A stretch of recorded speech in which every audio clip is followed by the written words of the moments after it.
창세기를 강의하면서 하나님이 쓰신 인물들이 계속 등장을 하고 있는데 아담, 가인, 아벨 그리고 노아가 이렇게 등장을 합니다. 또 앞으로 이제 창세기를 보면 족장들이 계속 나올 거예요. 아브라함, 이삭, 야곱, 요셉 쭉 족장들이 나올 건데 여기서 우리가 한 가지 꼭 짚고 넘어가야 될 일이 하나 있습니다. 그게 뭐냐면 이렇게 인물들이 많이 나오니까 창세기가 그 인물들이 주인공이 돼서 흘러가는 이야기 아니겠는가 이렇게 생각할 수 있습니다. 그런데 물론 성경이 다 그렇지만 이 창세기 말씀은 특별히 인간이 주인공이 아니라 이 모든 세상에 운행하는 원칙, 원리 그리고 역사 이 배후에는 늘 하나님이 주인공으로 계시다. 하나님이 주체다. 이걸 이 창세기는 특별히 우리에게 말씀하고 있다는 걸 여러분 간과하지 마시기를 바랍니다. 창세기의 말씀의 주제, 그 중심에는 누가? 하나님이 계시다는 거죠. 노아 이야기를 보더라도 하나님이 보신즉 땅이 부패했다. 노아에게 말씀하신 것도 방주를 만들라 하셨고 방주를 직접 문 닫은 것도 하나님이 하신 겁니다. 그 모든 이야기의 중심은 여호와 하나님. 이 사실을 창세기 8장까지 강의를 해오면서 여러분들이 혹시 간과했을까? 혹시 놓치고 인물 중심의 영웅 이야기 아닌가? 이렇게 생각하면 안 된다. 창세기는 영웅 이야기가 아니라 하나님의 이야기. 모든 역사의 뒤에는 하나님이 계시다는 이야기다.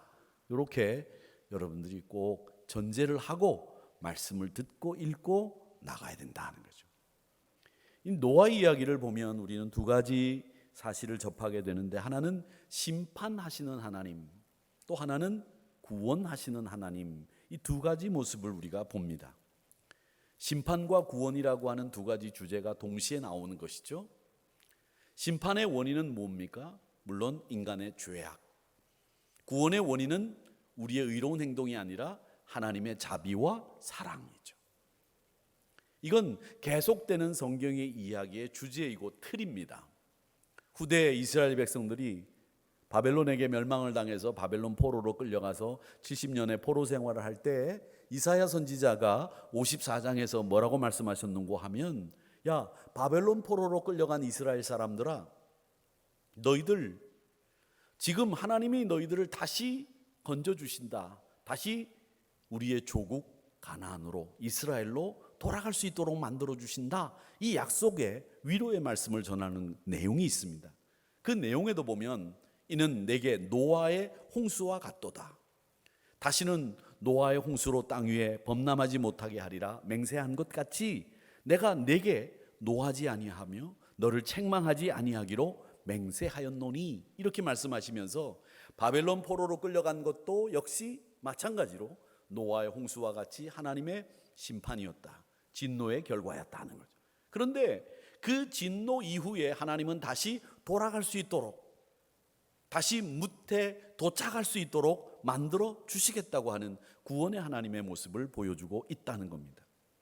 정리하자면 하나님은 죄악을 심판하시는 와중에도 믿음을 지키는 남은 자들을 통해서 은혜를 보존시키셔서 하나님의 선한 나라를 이 땅에서 계속 유지시켜 나갈 수 있도록 하시고 또 그것을 위해서 이스라엘을 위로해 주시고 격려하신다는 점입니다. 심판과 구원의 이야기를 하자면 하나님은 21절에서 이렇게 얘기합니다. 여호와께서 향기를 받으시고 노아가 이제 아라랏산에 내려서 뭇에서 제일 먼저 한 일이 하나님 앞에 예배드린 일이었거든요. 그 예배드린 향기를 하나님이 받으시고 그 중심에 이르시되 진실로 마음을 다해서 하나님이 노아에게 말씀을 하셨는데 뭐라고 말씀하셨는가 하면 사람 때문에 땅을 저주하지 않겠다. 그런데 사람들이 계획하는 것이 어려서부터 악하고 또 아주 선한 일들을 생각하지 않는 것 같아 걱정이다 이렇게 말씀하시면서 그래도 나는 다시는 생물을 멸하지 않겠다 이렇게 이야기하시고 22절에서는 자연의 법칙을 운행할 수 있도록 약속을 주시는 장면이 나옵니다. 하나님은 인간이 어려서부터 악한 생각만 한다는 것을 애석하게 여기셨으면서도 자연의 법칙을 통해서 이 땅이 운행되도록 이끌어 주셨다는 겁니다. 여러분, 그러니까 우리가 살고 있는 이 세상에서 자연의 법칙에 의해서 봄이 오고 여름이 오고 가을이 오고 겨울이 오고 북풍이 불고 남풍이 부는 이 모든 일들이 하나님의 은혜로 이루어졌다는 것을 알 수 있습니다. 여러분 보세요. 제가 지난주에 야외에 좀 나갔다가 올 일이 있어서 갔다가 오는데 산을 이렇게 보니까 산이 누랬는데 푸릇푸릇 색깔이 싹 변하고 있더라고요. 보셨어요? 김문환 장로님 보셨다고 아멘 하시는데 젊은 분들은 안 보셨어요? 먹고 살기 힘들고 뭐 정신 없으니까 산 볼 일이 없죠. 근데 벌써 산이 푸릇푸릇해요. 좀 가끔 산도 좀 보시고 하늘도 좀 보세요. 아셨지요? 너무 이렇게 아래만 보고 너무 그냥 이 하시는 일에 매달리지 마시고 한 번씩 고개를 들어 이렇게 산도 보고 그렇게 하셔야 됩니다. 근데 산이 벌써 푸릇푸릇해지더라고요. 조금 있으면 더 파래지겠죠. 이게 다 하나님의 은혜로 되어지는 자연 법칙을 운행할 수 있는 법칙을 주신 까닭입니다. 그러니까 우리가 접하는 자연에는 하나님의 은혜가 담겨 있는 거예요. 여름의 무더운 날씨 가운데서도 하나님의 은혜가 담겨 있죠. 덥다 그러면서 저는 이 더운 게 참 좋아요. 뜨뜻하니 말이죠. 얼마나 좋아요. 땀도 쫙 나고 말이죠. 그죠? 추운 건 좀 전 싫어요. 추운 거는 썰렁한 게 으스스한 게 추운 게 싫어요. 저는 그래서 여름이 좋습니다. 근데 그건 제가 좋아하는 취향일 뿐이지 하나님은 겨울을 통해서 여름을 통해서 우리 자연이 온전하게 굴러갈 수 있도록 만들어 주셨고요. 또 그 뜨거운 여름 무더운 바람이 불다가도 딱 날짜가 되면 벌써 창문을 열면 시원한 바람이 정확하게 들어옵니다. 기가 막혀요. 이 하나님의 은혜라고 하는 거죠. 이게 하나님이 노아를 통해서 우리에게 주신 언약의 일부입니다. 땅이 있을 동안에는 심음과 거둠, 추위와 더위, 여름과 겨울, 낮과 밤이 쉬지 아니하리라. 이 언약의 말씀 안에서 나오는 이 자연 법칙을 허락하시는 부분에서도 하나님은 조건을 두시지 않습니다. 야, 네가 말 잘 들으면 내가 더위를 줄게. 이렇게 말씀하지 않았다는 거죠. 야, 네가 덥지? 더워? 그래, 네 말 내가 잘 들었다. 네가 내 말 잘 들으면 추운 바람 내가 불어줄게. 한번 해봐. 이거 아니잖아요. 말을 듣든 안 듣든 간에 때가 되면 찬바람 불고 때가 되면 더운 바람이 불지 않습니까? 안 그렇습니까? 이게 하나님의 은혜예요. 이어서 아브라함에게 주셨던 약속과 똑같은 약속을 9장 1절에서 말씀하고 있습니다. 뭐라고 말씀하시느냐? 노아와 그 아들들에게 복을 주시며 그들에게 이르시되 생육하고 번성하여 땅에 충만하라. 여러분, 이 말씀은 우리가 아는 것처럼 창세기 1장 28절에서 아담에게 주신 축복의 말씀과 똑같고 창세기 12장에서 아브라함에게 주셨던 축복의 말씀과 똑같습니다. 그래서 이 9장 1절에 나오는 이 축복의 말씀이 창세기가 두 번째 시작하는 장이다, 이렇게 얘기를 합니다. 1장 28절에서 아담에게 주셨던 축복을 다시 거듭 말씀하시면서 두 번째 창세기가 시작되는 말씀이 9장 1절의 말씀이다 라는 거죠. 그렇기 때문에 우리 사람들은 말이죠, 이 축복을 받은 존재들이에요.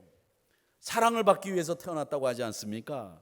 그 말이 가장 어울리는 존재가 누구냐? 사람입니다.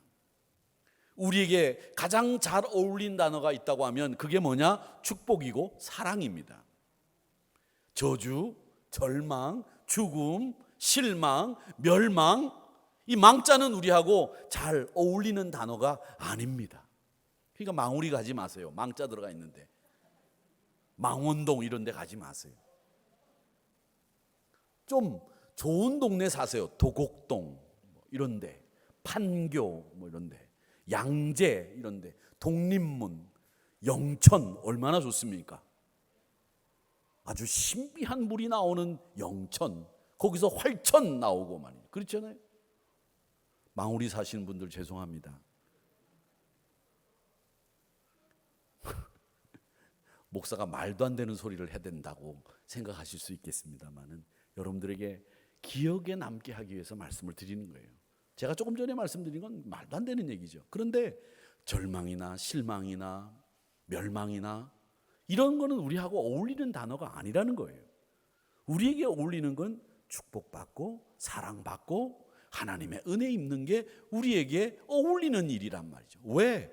하나님이 뭔가를 시작할 때마다 아담에게도 노아에게도 아브라함에게도 뭔가를 시작할 때마다 뭘 하셨느냐? 책망하거나 원망하거나 따져 묻지 않으셨어요. 축복하고 시작했다는 거죠. 생육하고 번성하고 땅에 충만해라. 그리고 우르를 떠나라. 내가 지시할 땅으로 가라. 그리고 땅에 번성해라. 네가 이제 민족을 이루게 되겠다. 이렇게 말씀하시고 있다는 거죠. 사랑하는 성도 여러분, 우리 사랑하는 모든 성도들이 이 축복과 사랑이 어울리는 우리의 단어라는 것을 잊지 마시기를 바랍니다. 자, 그렇다면 우리가 이 노아의 언약에 대해서 살펴보겠는데, 이 언약이라고 하는 것은 구약 성경에 크게 7가지가 등장을 합니다. 이 구약 성경에 등장하는 이 7가지의 언약은 제일 첫 번째 언약이 뭐냐면 아담과 맺은 언약입니다. 생명을 알게 하는 나무 열매를 먹지 마라. 그러면 네가 에덴에서 영원토록 살 수 있다라고 하는 이 아담 언약이 제일 첫 번째로 등장하는 창세기 언약이고요. 두 번째 언약이 오늘 땅의 사계절을 허락하신 본문의 노아의 언약이 두 번째 언약이고, 세 번째 언약은 아브라함의 언약입니다. 네가 내가 지시할 땅으로 가서 그곳에 거하며 말씀에 순종하고 믿음의 조상이 되는 그 순간 하나님께서 너를 인도하겠다. 생육하고 번성하고 충만하라 라고 하는 창세기 12장에 나오는 이 아브라함의 언약이 세 번째 언약입니다. 그리고 네 번째 언약이 나오는데 그 네 번째 언약이 뭐냐면 시내산에서 하나님이 모세에게 돌판을 주시면서 율법에 순종하는 조건으로 은총을 지속시키겠다고 하는 모세 언약. 그게 네 번째 언약이고요. 다섯 번째 언약은 레위 지파에게 제사장직이 계속 되게 하겠다고 하는 레위 언약이 다섯 번째 언약이고요. 여섯 번째 언약은 이스라엘의 왕권이 다윗 가문에서 계속 나올 거다라고 하는 다윗 언약. 그리고 마지막 일곱 번째 언약은 천년 왕국과 관련해서 이사야 선지자를 통해서 주신 메시아 언약. 이 총 7가지의 언약이 구약 성경에 나오는 대표적인 언약입니다. 그 언약을 하나님이 하시면서 하나님의 뜻을 이 모세 언약에서 분명하게 말씀해 주시고 있는데, 왜 우리와 언약을 맺으시느냐라고 하는 거예요. 하나님이 왜 우리와 언약을 맺으시는 거예요? 왜? 그 왜라고 하는 질문에 대답을 할 수 있는 말씀을 모세 언약을 맺으면서 하나님이 출애굽기 19장에서 말씀하시고 있는데, 뭐라고 말씀하시고 있는가 하면, 세계가 다 내게 속하였으니 너희가 내 말을 잘 듣고 내 언약을 지키면 너희는 모든 민족 중에서 내 소유가 되겠고, 너희가 내게 대하여 제사장 나라가 되며 거룩한 백성이 되리라. 너는 이 말을 이스라엘 자손에게 전할지니라. 이렇게 말씀하고 있습니다. 즉, 이 말씀 모세 언약을 통해서 하나님이 언약을 맺으시는 이유를 설명하고 있는데, 그 이유는 뭐냐? 너를 내 소유 삼겠다. 너를 제사장 나라 삼겠다. 너를 거룩한 백성이 되게 하겠다. 이 뜻을 하나님이 가지시고 우리와 언약을 맺으신다는 거예요. 이 말씀을 보세요. 모두가 다 뭐가 되어 있느냐면 언약의 백성이 되고, 제사장 나라가 되고, 거룩한 백성이 되고죠. 모두가 다 되고입니다. 이렇게 언약은 피 흘림의 기초에서 나라의 백성이 되고 제사장 나라가 되고 거룩한 백성이 되기 위해서 하나님이 우리와 언약을 맺으시는 거예요. 그러니까 여러분은 거룩한 나라, 거룩한 백성이요 제사장의 나라요 하나님의 소유된 하나님 백성이라고 하는 사실을 언약 속에 있다는 것을 잊지 마시기를 바랍니다. 여러분, 그런 사람들입니다. 노아의 언약을 한번 보십시오. 그런 언약 가운데 노아와 어떤 언약을 했느냐? 그 언약이라고 하는 것은 첫 번째로 뭐라고 얘기하느냐? 피를 먹지 마라, 이렇게 말씀하고 있습니다. 4절입니다. 그러나 그 고기를 그 생명되는 피째 먹지 말 것이니라. 이 말씀을 우리 성도님들 가운데는 어떻게 해석하느냐 하면, 피째 먹지 말라, 이 말씀을 가지고 이렇게 얘기합니다. 하나님은 말씀을 통해서 우리에게 선지국을 먹지 말라 하셨습니다. 네. 선지국 좋아하시는 분들은 어떡하란 말이에요? 여러분, 이 말씀이 그 말이에요. 선지국 먹지 말라는 말이에요. 어떻게 생각하세요? 이 말씀은요, 우리 생명을 유지하는 데 가장 필요한 게 뭐냐면 피예요. 이 피가 출혈이 되고 피가 우리 몸에 없으면 사망합니다. 이 피째 먹지 말라고 하는 말은 생명을 소중하게 생각하는 사람들이 되거라. 내가 너와 언약을 맺는데 이 세상에서 가장 소중한 것이 생명이다, 이걸 말씀하시고 있는 거예요. 지금 우리가 살고 있는 이 현대사회를 보면 사람들의 생명을 하찮게 여기는 사람들이 정말 많습니다. 저는 목사로서 신문을 볼 때마다 제일 가슴 아픈 일이 뭐냐? 누가 재판정에 서고, 누가 검찰에 출두하고, 누가 대표가 되고, 대통령이 무슨 말을 했는데 잘못했니 못했니, 이런 말 별로 중요한 거 아니에요. 그보다 더 중요한 게 뭐냐? 부천에서 30대 여인이 생활고를 못 이겨서 6살 난, 그리고 3살 난 자기 자식과 함께 거실에 텐트를 쳐놓고 번개탄을 피워서 죽었다. 의정부가 남양주 쪽에서는 6살, 2살이가 되는 아이들이 아파트 창문을 통해서 바깥으로 누군가 던졌는지 떨어져서 죽었다. 이런 걸 보면 가슴이 막 터질 것 같아요. 어떻게 우리나라에서 이런 일들이 일어날 수 있고 이런 일들을 벌일 수 있는지, 이런 일들은 안 일어날 수 없을까, 이런 생각이 들어요. 얼마나 답답하고 얼마나 터질 것 같았으면 자식하고 죽을 생각을 했을까. 또 그 부모도 그래요. 죽으면 자기만 죽지 왜 자기 자식까지 같이 죽어. 그런 가슴 아픈 일들이 우리 주변에서 일어나고 있는 것에 대해서 우리가 도무지 신문의 한 가십거리로 나온 것처럼 기사 한 줄을 읽어놓고 그걸 넘어가고 우리는 까맣게 잊어버리고 그 다음에 뭐 하느냐? 온통 다른 데 신경이 가 있어요. 여러분, 우리가 살고 있는 세상에서 생명이 하찮게 여겨지는 일, 이런 일들은 없어져야 됩니다. 이런 일을 위해서 우리 그리스도인들이 부름받은 거예요.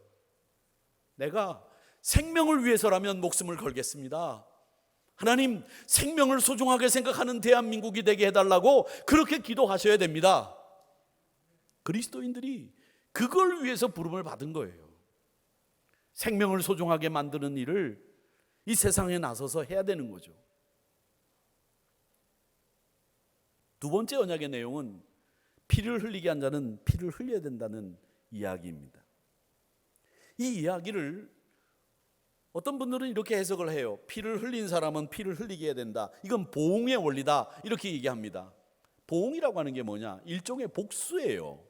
하나님이 너 피 흘리게 한 사람 데려가서 찾아가가지고 그 사람도 네가 흘린 만큼 피 흘리게 해줘, 이 말씀을 하셨을까요? 저는 그거 아니라고 생각해요. 하나님이 다른 사람의 피를 흘리게 한 자는 똑같이 피를 흘려야 된다라고 하는 말은 우리가 역사책에서도 보듯이 하므라비 법전에서 시작됐다고 배우지 않았습니까? 이에는 이, 눈에는 눈, 코에는 코. 나를 한 대 쳤지, 그러면 내가 나한테 맞은 만큼 내가 나한테 복수하리라. 이게 세상의 지금 원리거든요. 우리 한국 사회가 온통 보복으로, 복수로 얼룩져 있는데 하나님이 또 복수하라고 말씀하시는 걸까요? 이게? 아니에요. 이건 복수하라는 말씀이 아닙니다. 공정한 세상을 만들고 남의 아픔을 네 아픔처럼 생각하라는 거예요. 남이 아프면 너도 그 아픔을 이해하고, 네가 아프면 남도 아프다는 거예요. 남이 아프면 너도 아픈 거고, 우리는 혼자 설 수 없는 사람들이에요. 남이 아픈데 즐거워서 박수 친다고요? 천만의 말씀. 우리 인간의 마음은 남이 아프면 나도 아파야 그게 정상이에요.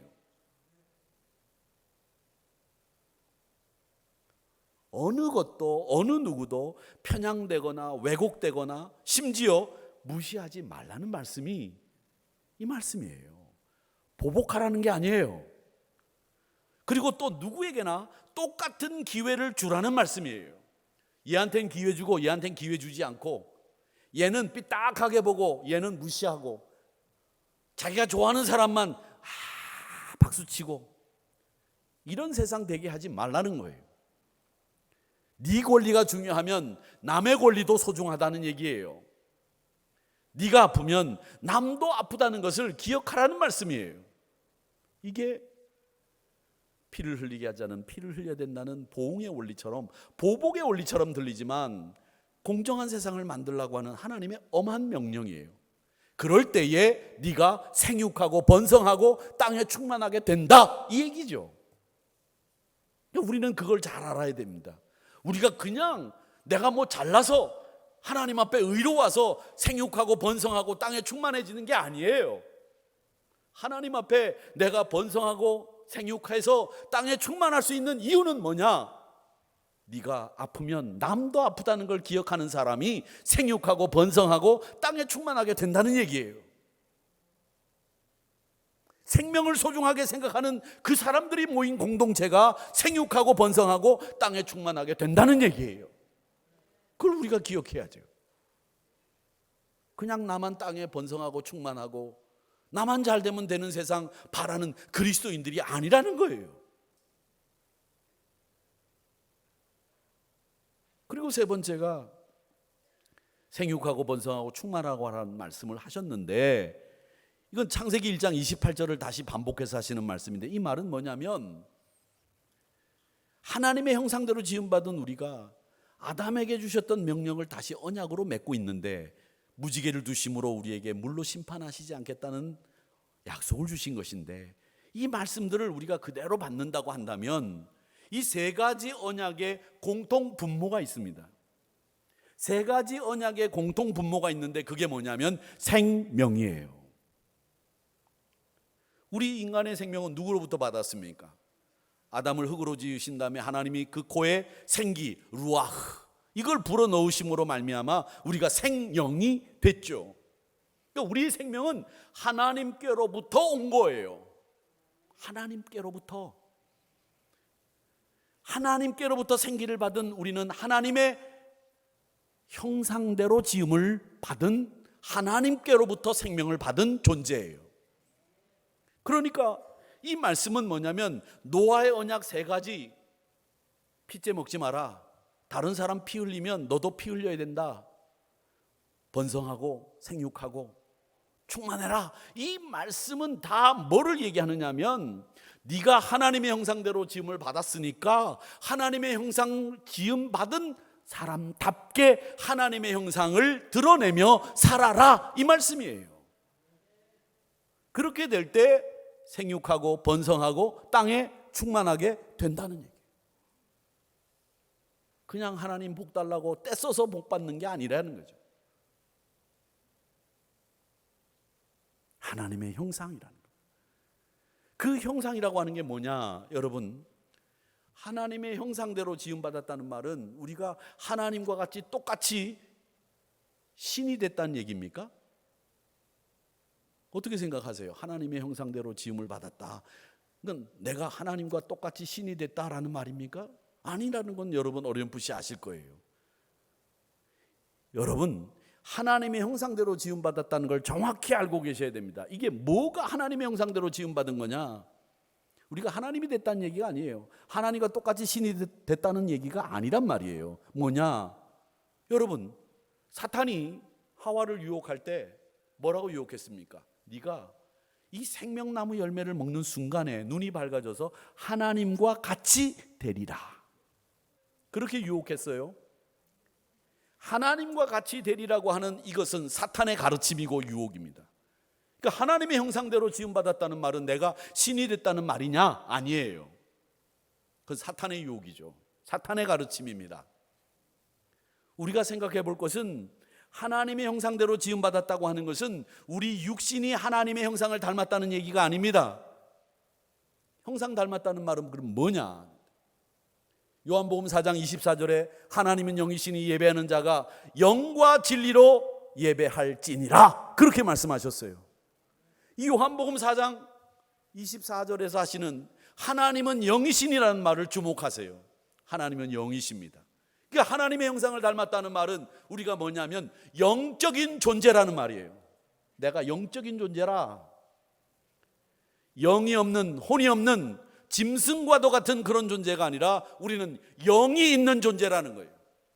이게 하나님의 형상을 닮았다는 이야기의 첫 번째 뜻이에요. 또 두 번째로 우리는 하나님의 형상을 닮았다고 하는데 하나님은 베드로 사도를 통해서 우리에게 뭐라고 말씀하셨냐면 내가 거룩하니 너희도 거룩해라 그랬습니다. 즉 이 말은 뭐냐면 우리가 거룩한 존재로 거룩하게 살 수 있는 능력이 여러분에게 있다는 얘기예요. 타락한 삶으로, 방탕한 삶으로, 엉망진창의 삶이 아니라 거룩하게 살 수 있는 능력이 여러분 안에 있다는 거예요. 이게 하나님의 형상을 닮은 우리의 모습이에요. 그리고 또 하나, 우리 하나님은 세상을 지으실 때 성부, 성자, 성령 세 분이 교제하시고 논의하시고 함께 힘을 합해서 이 세상을 만드셨습니다. 우리가 하나님의 형상을 닮았다는 말은 뭐냐면 같이 의논하고 같이 함께 살 수 있다는 말입니다. 즉 이 말은 사람은 혼자 못 산다는 거예요. 혼자 살려고 한번 해보세요. 혼자 살 수 있습니까? 혼자 못 살아요. 매일 명절이 되면 그 OCN에서 텔레비전에서 매일 그냥 반복해서 하는 영화 캐스트어웨이라고 하는 영화가 있어요. 그렇죠? 톰 뭐죠? 그 영화 배우?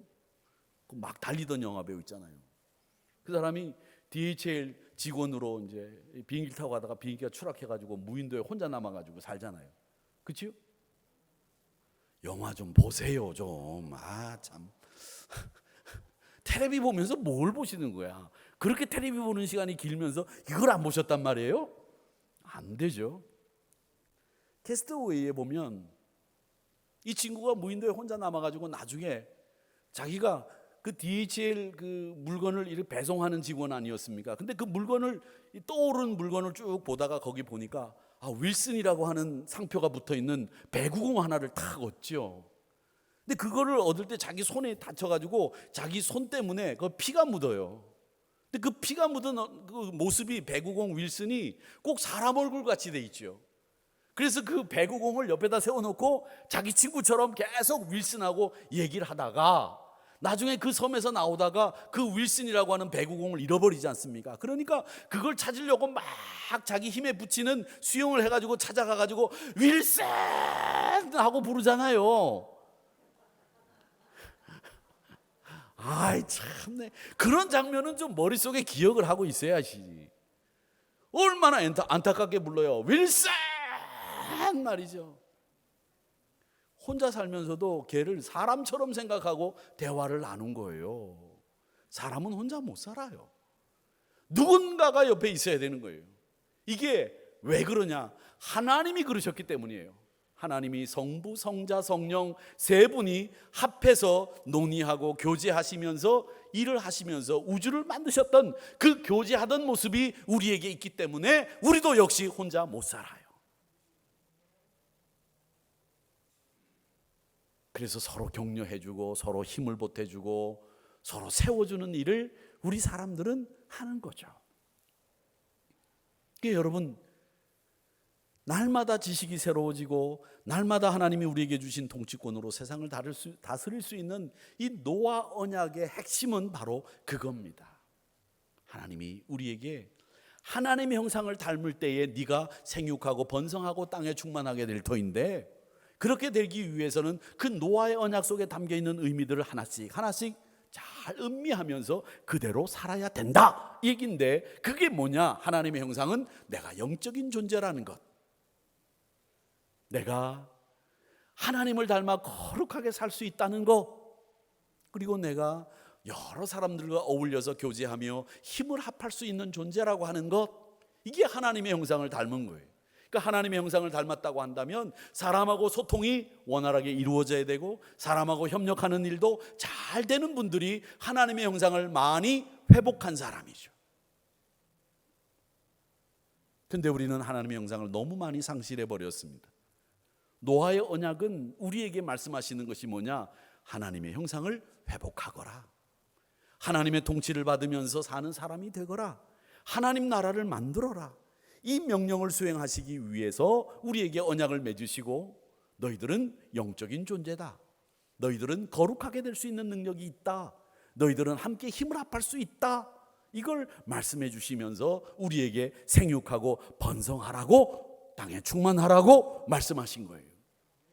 이 형상을 잃어버리니까 사람들이 자기 모습을 잃어버린 거죠. 그래서 여러분, 어디를 가다가 제일 무서운 상황이 어떤 상황이죠 아세요? 호랑이를 만나서 무서워집니까? 사자를 만나서 무서워합니까? 갑자기 사람이 나타나면 깜짝 놀라게 되잖아요. 사람이 제일 무서워요. 사람이 무서워요. 지난주에도 부엌에 우리 집사람이 있는데 제가 뒤에 싹 갔더니 아 깜짝이야 그러더라고요. 제가 제일 무서운가 봐요. 사람이 무서운 거예요. 하나님의 형상을 잃어버리면 정말 무서운 사람 되는 거예요. 사랑하는 성도 여러분, 우리는 영적인 존재요, 우리는 거룩할 수 있는 능력이 있는 사람들이요, 앞에서 아름다운 교제를 이룰 수 있는 사람이다, 잊지 마시기를 바랍니다. 만왕의 왕을 우리는 누구라고 이야기합니까? 만왕의 왕이신 하나님, 그러지요? 그 왕께서 우리에게 똑같은 형상을 주셨다면 그 형상을 우리가 잘 유지하고 보존해야 됩니다. 그 형상을 이그러뜨리거나 그 형상을 망가뜨리면 왕에게 반역하는 겁니다. 결국 우리가 하나님의 형상대로 살지 못하는 것은 하나님 앞에 반역하는 것과 똑같아요. 무지개를 보면서 날마다 드러나는 하나님의 빛을 보시기를 축복합니다. 우리 중심이 아니라 모든 것의 주체는 하나님이시기에 날마다 내가 하나님의 형상을 이루었는지, 하나님의 영광이 되는지를 생각하시면서 사시는 여러분 되시고, 그리고 사람을 무시하거나 학대하거나 그러지 마십시오. 모든 분들은 부하거나 가난하거나 배웠거나 덜 배웠거나 우리나라뿐이거나 우리나라뿐 아니거나 다 그분들 안에는 하나님의 형상이 담겨 있기 때문에 가장 소중하고 존귀하게 대하여야 할 분들입니다. 우리가 노아의 언약을 통해서 다시 한번 하나님의 형상을 회복해가는 멋진 성도들이 되시고, 내가 하나님의 형상을 회복해야 되겠다 애쓰시는 저와 여러분들이 되시기를 주님의 이름으로 축복합니다.